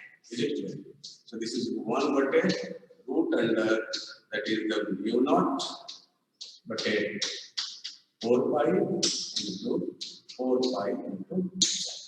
And what is the mu naught by 4 pi? Mu naught by 4 pi is 10 power minus 7. 10 power minus 7. So this is meter per second, and this is equal to 1 upon 10 power minus 16 into 3. यहाँ पे हो जाएगा mu naught by 4 by 10 power minus 7, और ये हो जाएगा आपका जो है 1 by 4 pi epsilon होता है 9 10 power 9, तो यहाँ पे क्या हो जाएगा 4 by epsilon हो जाएगा, that is 10 power minus 9 अब बटे 9 9 ऊपर चलेगा root under 9, that is 3. Therefore this one is equal to 3 into 10 power 8, that is the meter per second. 3 power. Is it clear? 3 power 8 meter per second. This is equal to C. Therefore, the velocity of the electromagnetic wave in vacuum. Therefore, the velocity of the electromagnetic wave in vacuum is equal to 3 into 10 power 8 meter per second.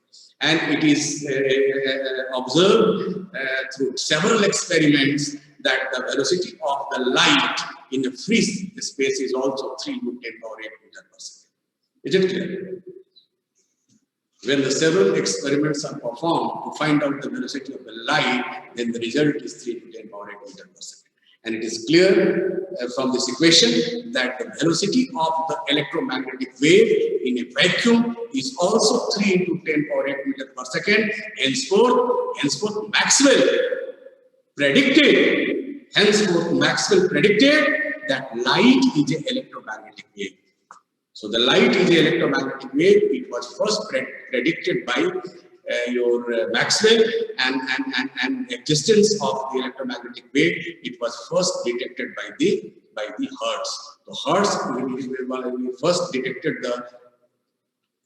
that is your electromagnetic wave and the phenomena and the nature of the light, transverse nature of the light, that it was established by the polarization.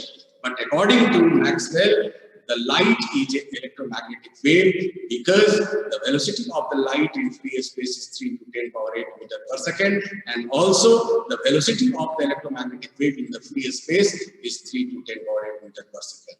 याद रखिएगा कि light is electromagnetic wave exam में आता है तो केवल यही है कि मैक्सवेल जो है वेव इक्वेशन से जो है हम लोगों ने पाया कि c is equal to 3 into 10 power 8 meter second for in a free space, as well as the velocity of the light is also 3 to 10 power 8 meter per second. Then Maxwell predicted that the light is electromagnetic wave. So now the velocity, we have already derived the velocity in a non-conducting or dielectric medium, in a non-conducting or the dielectric medium, in a non-conducting or a dielectric medium, that G is equal to 1 upon root under mu naught epsilon naught and 1 upon root under epsilon. Is it clear?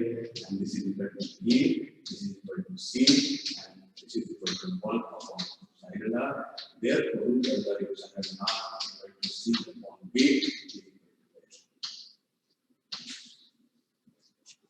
Is it clear? The ratio of the C to V is equal to root under the relative permittivity, and that is the refractive index. So आप जो formula आज तक पढ़ रहे थे कि n is equal to ratio of C to V, n is equal to C to V, कहाँ से आया था? That is the genesis. That the ratio of C to V is equal to root under epsilon r, and epsilon r, it is a relative permittivity. Therefore, root under epsilon r is equal to C upon V is equal to 1. Is it clear? So now in the next class, we will find out the relation between the electric field and the magnetic field H. Is it clear? Ratio of E to H. And what is the angle between E and H? Is it clear that the E and H both are normal to each other as well as perpendicular to the direction of propagation? So all planes are orthogonal to each other. E का plane, H का plane और direction of propagation ये सब क्या होता है? Orthogonal होता है. Is it clear? So in the next class we will discuss it. In the next class we will discuss what is the relation between the B and E in terms of C, है ना? That is B is equal to E upon C or E upon H is equal to root under mu. याद रखिएगा, ratio of E to H, E is the volt per meter, H is the ampere per meter. Therefore, ratio of volt to ampere, that is called. हाँ सुशांत.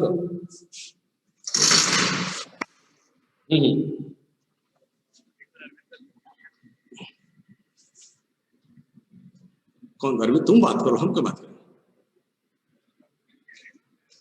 ये building में देखो, electronics building में देखो, electronics building में, IT building कर लेती है. ओके, तो भैया, तो हम, मेरे पास पूरे बीआईटी का खाका नहीं ना, मेरे पास कौन निकल गया, कहाँ निकल गया, वो बोल रहे हैं नहीं बोल रहे, तो your duty is to find out, और मेरी ड्यूटी है. ओके, सो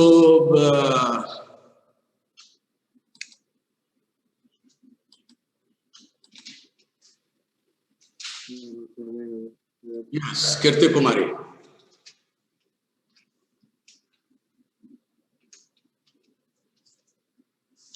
बोलिए, अनम्यूट कीजिए अपने आप को. यस सर, कोई डाउट नहीं है सर, समझ में आ गया. Very good.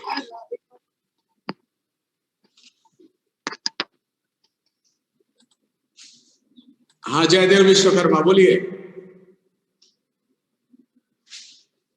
बोलिए, हाथ उठाए हुए हैं. हाँ मनीषा, बोलो. यस सर, वो जो था ना metre by root under henry dot farad, तो सर उसके बाद फिर एल और सी कैसे आ गया वहां पे? एक्चुअली बताओ कि हेनरी किसका यूनिट है?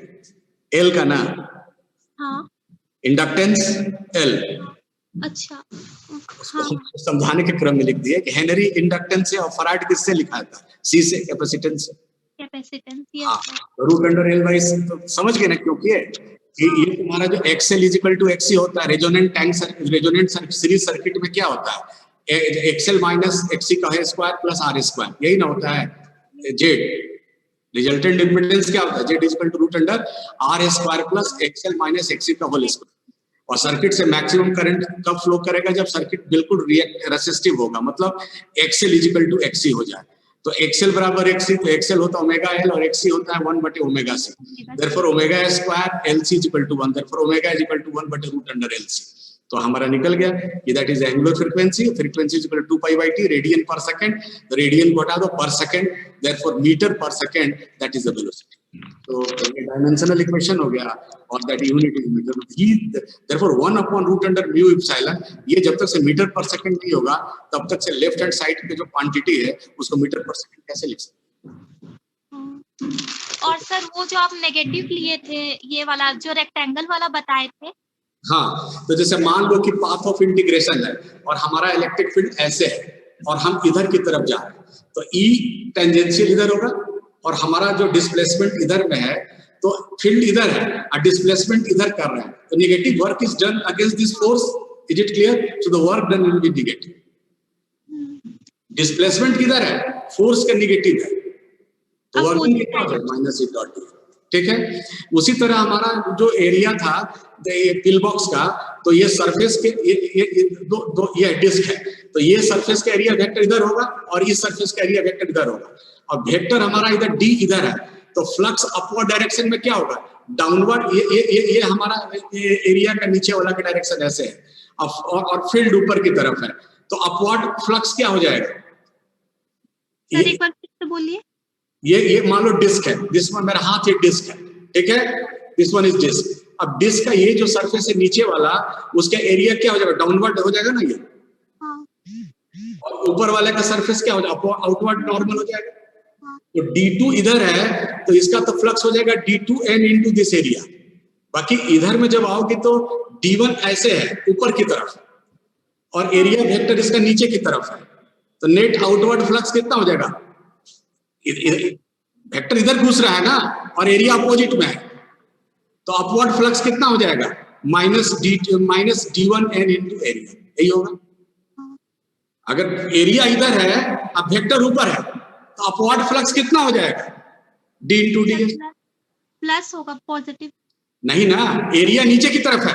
ये देखो, अगर तुम इसको देखती हो, ये इसको, तो ये सर्फ इसका डाउन, इसका जो ये सरफेस है नीचे वाला, उसका एरिया इधर की तरफ होगा ना, ऐसे एरिया वेक्टर, और ऊपर वाले का सरफेस आउटवर्ड नॉर्मल होगा। ये देखो, ये एरिया है, एरिया हमेशा नॉर्मल होता है ना, तो ऐसे घुमाओ तो एरिया किधर हो गया, इसका नीचे वाले का नीचे हो गया, वेक्टर ऊपर जा रहा है, तो फ्लक्स कितना हो गया, फ्लक्स हमेशा किधर रहते हैं, वेक्टर के डायरेक्शन में, तो एरिया इधर है तो उलट दोगे एरिया को ऊपर की तरफ, तो माइनस हो जाएगा ना। अच्छा, हाँ, अपोजिट डायरेक्शन। हाँ ठीक, yes sir, thank you sir. और उसको करोगे तो पाई माइनस थीटा, ठीक है। ये अगर ये थीटा है और ऊपर पाई है तो पाई माइनस थीटा। अब आगे बढ़ो, एनीवन, मैथमेटिक्स के टर्म में जाओगी तो cos पाई माइनस थीटा, ठीक है, या और फिजिक्स के टर्म में जाओगी तो एरिया वेक्टर ऐसे है और एरिया नीचे है, तो ऊपर की तरफ जाओगी तो माइनस हो जाएगा। और सर एक और चीज, जो डिस्प्लेसमेंट करंट है सर, उसके चलते करंट क्यों नहीं लगता हम लोग को? डिस्प्लेसमेंट करंट कोई फ्लो नहीं ना करता बेटा। डिस्प्लेसमेंट करंट में क्या है, वहां इलेक्ट्रिक लाइंस ऑफ फ्लो का वेरिएशन होता है अंदर में केवल फ्लक्स है जो दिखता नहीं है। Is it clear? और ये फ्लक्स इलेक्ट्रिक फील्ड से एसोसिएटेड है, तो जब अंदर में क्या होता है कि rate of change of electric field होता है। Is it clear? तो ये rate of change of electric field it constitutes the displacement current. तो here there is displacement of charge from one point to other point. इसके अंदर में कोई charge move नहीं कर रहा है। जब चार्ज कोई मूव ही नहीं कर रहा है तो वो करंट कहां से मारेगा? इलेक्ट्रॉन जब तक तुम्हारे बॉडी के अंदर घुस के नहीं जाएगा तब तक करंट का फॉर्मेशन नहीं होगा। तो यहाँ ऐसा दिख रहा है imaginary current, it is not a real current, it is imaginary current. But here we can measure the magnetic effect of this current. जब इसके चारों तरफ को तुम गॉस मीटर पे ले जाओगे तो डिफ्लेक्शन मिलता है। इसका मतलब है कि करंट फ्लो कर रहा है, उसका डिस्प्लेसमेंट, उसका डिफ्लेक्शन है। समझ में आ रहा है? यहाँ पे ऐसा कोई करंट नहीं ना, चार्ज नहीं ना फ्लो कर रहा है, यहाँ कोई ऐसा चार्ज नहीं फ्लो कर रहा है। तो चार्ज नहीं फ्लो करेगा तो तुमको करंट कहां से मारेगा? तुमको विमल जी नहीं पढ़ा ना, मैग्नेटिक सर्किट जब पढ़ोगे तो in electrical circuit the current is flowing in the circuit. through the wire. But in magnetic circuit, instead of the current, we have the flow of the magnetic lines of flux. तो magnetic lines of flux में ऐसा कोई जो है magnetic dipole नहीं घूमता है, monopole never exist. तो जब ऐसा कोई monopole positive and negative exist ही नहीं करता है तो कोई इस तरह का आइडेंटिटी ही नहीं है जिसको हम मूव कराते हैं। करंट कब फॉर्म होता है? Rate of flow of charge. यहाँ तो rate of flow of charge नहीं है। कन्वेक्शन करंट में धक्का मारेगा, कंडक्शन करंट में धक्का मारेगा, परंतु यहाँ पे कोई धक्का नहीं मारेगा क्योंकि ऐसा यहाँ पे इलेक्ट्रॉन फ्लो नहीं कर रहा, केवल यहाँ फ्लक्स लाइन मूव कर रहा है।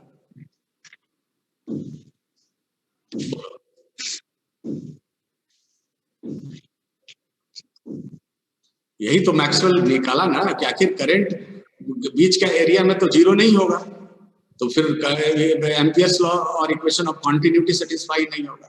In order to satisfy the equation of continuity as well as the Ampere's law, जो ना he added a new type of current and that is known as the displacement current. So that is only one contribution of Maxwell in the Maxwellian equations. Otherwise, no contribution. Henceforth, he did not receive any Nobel Prize. Maxwell को नहीं मिला, hertz को मिला। Maxwell इतना सारा उसे उस काम में नहीं किया तो मिलता कैसे? ओके, बाकी वही equation is the foundation of communication. तो एनीवन? राहुल जी,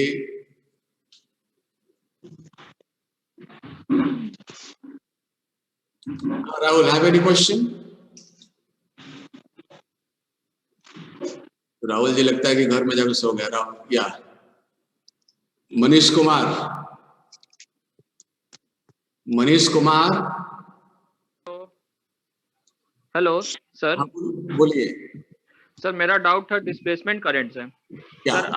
सर आपने बोला कि डिस्प्लेसमेंट करंट हम लोग ये एसी सोर्स ले निकालते हैं।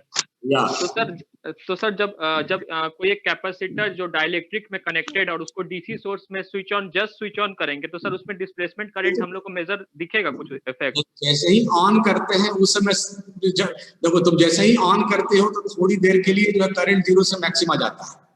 हाँ, उस समय जो है तुम्हारा दोनों करंट मतलब तुम्हारा उस समय जो तुम्हारा फील्ड जीरो से मैक्सिमा होता है तो rate of change of electric flux होता है और साथ साथ वो भी करंट होता है।